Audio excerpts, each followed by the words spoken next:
अकाउंटमध्ये कोटी रुपये आणि तरी मी जातोय 12 घंटे कामाला. अरे पण गरज काय होती?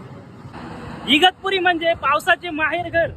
पावसाळ्यात इगतपुरी कशा प्रकारे राहते हे सर्वांना सांगण्याची गरज नाही. तर त्याचमुळे मी असा संदर्भ मांडला. चला मी तुम्हाला दाखवतो.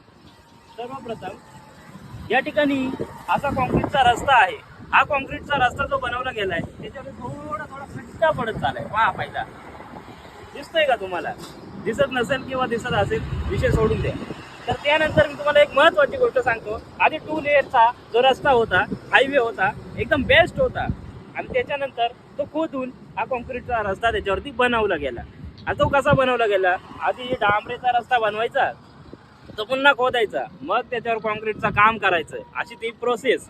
मला सांगा, तुमची गाडी कोणत्या रस्त्यावरती बेस्ट परफॉर्मन्स देते? म्हणजे डांबरेच्या का या कॉन्क्रीटच्या रस्त्यावरती बेस्ट चालते?